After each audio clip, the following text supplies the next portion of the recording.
It all began on a bright Monday morning when the sunlight spilled through the glass walls of Halverton Technologies, glinting off polished marble floors and chrome fixtures. The building buzzed with energy. Executives in tailored suits, assistants juggling coffee trays, engineers huddled over code screens. But in the middle of all that rush, one man moved quietly unnoticed, pushing a squeaky mop bucket down the corridor. His name was Elias Monroe, a 42-year-old janitor whose eyes carried both exhaustion and quiet wisdom. To everyone else, he was just another face in a gray uniform. But in a matter of hours, Elias would do something that no one in the company could have imagined. Something that would turn him from invisible to unforgettable. Before we go further, if you believe in kindness, second chances, and the power of humility, then please like, comment, share, and subscribe to Kindness Journal. Let's keep stories like this alive for everyone who's ever been underestimated. Elias's day began the same way it always did. He arrived before sunrise, long before the first employee badge beeped at the glass doors. He liked the silence of those early hours, the hum of fluorescent lights, the faint smell of coffee brewing in the distant break room. Every sweep of his mop was methodical, almost meditative. But behind that calm rhythm was a life burdened by struggles. His wife had passed away 3 years ago after a long illness, leaving him to raise his 10-year-old daughter, Harper, alone. She was bright, endlessly curious, and the reason he never gave up. He'd promised her that no matter how hard things got, he'd make sure she smiled every day. Money was always tight. He worked double shifts, sometimes slept in the janitor's closet during breaks, and took Harper's hand, me down textbooks from the local library's donation bin. Still, there was love in their small apartment. Harper's laughter filled the walls, and Elias would often stay up late at night tinkering with small electronics at the kitchen table. What most people didn't know was that Elias had once been a software engineer before tragedy struck. He'd been brilliant, even built an algorithm that got noticed by big firms. But after his wife's illness drained their savings and his mental health shattered, he dropped everything to care for her. When she passed, he couldn't bring himself to re-enter that world. So he took the first job that allowed him to stay close to Harper, cleaning floors in a building full of people doing the kind of work he used to love. That Monday, Halverton Technologies was in chaos. A critical software bug had frozen the company's most important AI model, one that investors had poured over $100 million into. The model controlled logistics for an international client chain, and if they didn't fix it soon, the deal would collapse. The CEO, Caroline Voss, a sharp and demanding woman in her early 40s, stood in the conference room surrounded by panic-stricken executives. "We've got less than 3 hours before our servers hit deadline," she said coldly. "If we lose this client, we lose our reputation." Elias heard snippets of their conversation while mopping the hallway outside. The tension in their voices made him pause. Through the glass, he could see charts flashing red on the big screens, lines of broken code, error messages scrolling endlessly. His fingers twitched at the sight.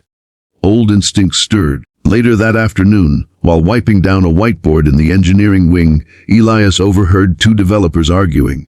"The system's recursive loop keeps crashing at the compression layer," one muttered. "It's rewriting its own input parameters. We can't isolate the cause." Elias blinked. That was familiar territory. He'd faced similar algorithmic loops years ago. For a long moment, he hesitated. It wasn't his place. He was just the janitor. But something in him wouldn't let go. He leaned in gently and said, "Excuse me, I might be wrong, but have you checked for a ghost variable inside your predictive cycle? Sometimes when auto-learned models reassign null data, it causes infinite recursion." The engineers blinked at him confused. One of them forced a polite smile, the kind reserved for someone they didn't take seriously. "Thanks, sir, but we've got this covered." Elias nodded, embarrassed. He went back to his cart, feeling foolish. But minutes later, as the engineers re-ran the code, the same crash happened, just as he predicted. They froze.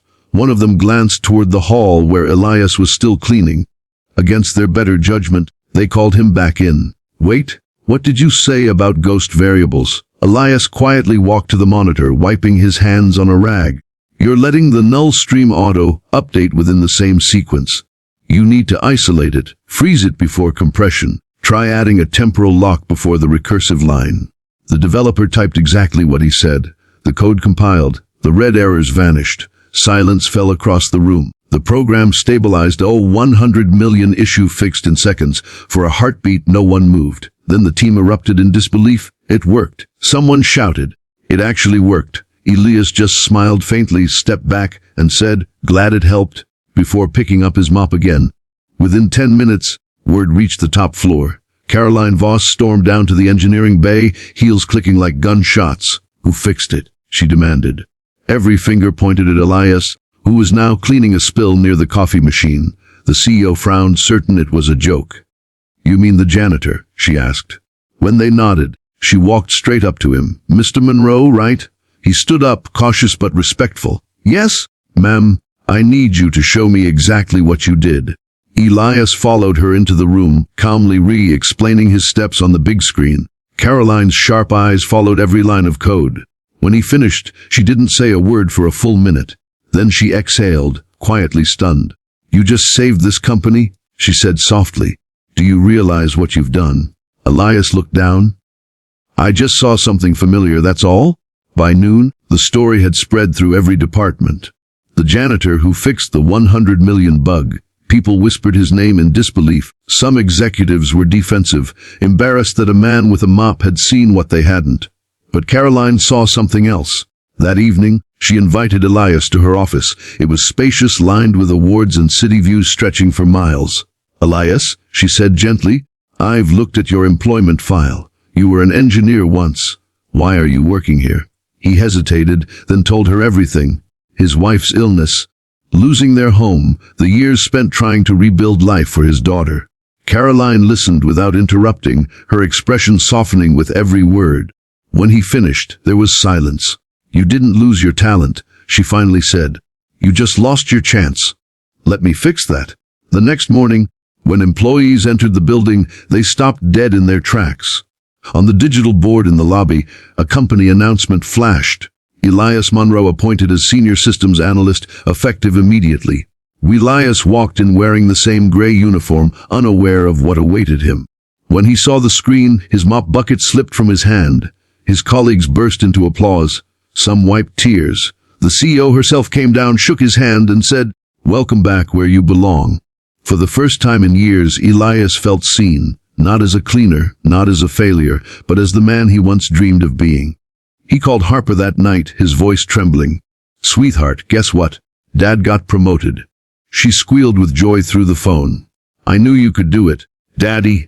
Weeks passed and Elias transformed the company's infrastructure.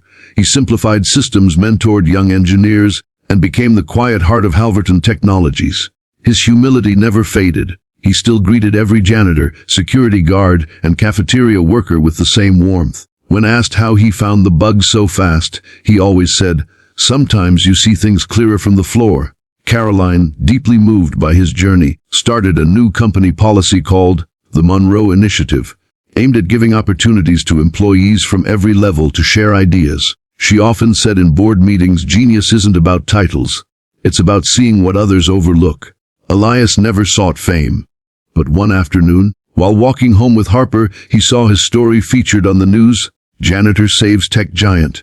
The power of second chances. Harper squeezed his hand proudly. "That's you, Dad." Elias smiled, eyes misty. "No, sweetheart. That's us."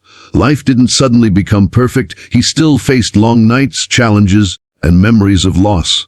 But now hope had returned.